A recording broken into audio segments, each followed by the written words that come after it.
नमस्कार दोस्तों, अनसुनी दिव्य कथाएं में आपका स्वागत है। एक छोटे से गांव में प्रियांशु नाम का एक होनहार लड़का रहता था।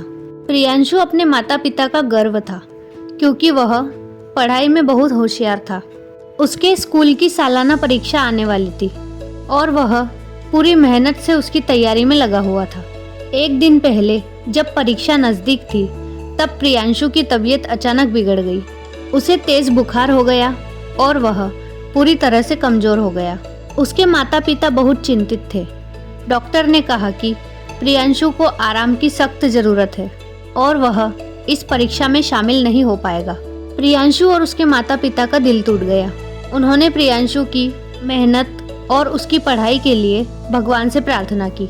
प्रियांशु की माँ को याद आया कि उनके परिवार में बाबा खाटू श्याम जी के प्रति गहरी आस्था थी। उन्होंने बाबा खाटू श्याम जी के मंदिर में जाकर प्रार्थना करने का निर्णय लिया। मंदिर पहुंचकर प्रियांशु की मां ने बाबा खाटू श्याम जी की मूर्ति के सामने घुटनों पर बैठकर अपने बेटे के स्वास्थ्य और उसकी परीक्षा के लिए प्रार्थना की। उन्होंने बाबा से विनती की, हे बाबा खाटू श्याम, कृपया मेरे बेटे की मदद करें, उसे ठीक करें ताकि वह अपनी परीक्षा दे सके।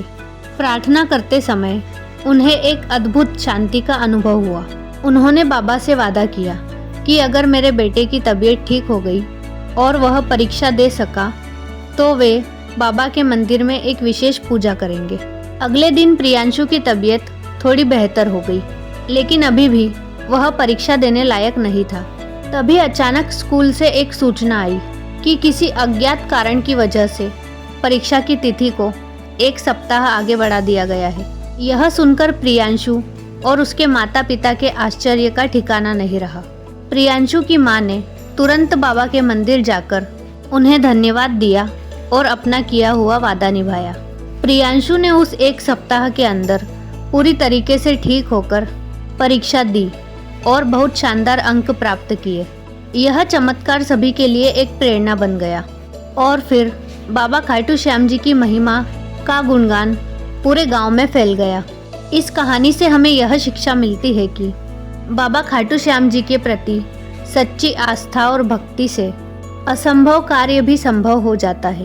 प्रियांशु की परीक्षा की तिथि बदलने का चमत्कार हमें यह सिखाता है कि यदि हम सच्चे दिल से प्रार्थना करें और भगवान पर विश्वास रखें तो वे हमारी सारी समस्याओं को हल कर देते हैं।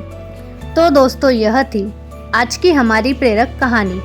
आपको यह कहानी कैसी लगी हमें कमेंट करके ज़रूर बताएं और इस प्रकार की अन्य अनसुनी दिव्य कथाएं सुनने के लिए हमारे चैनल को सब्सक्राइब करें और इस वीडियो को लाइक और शेयर करना ना भूलें।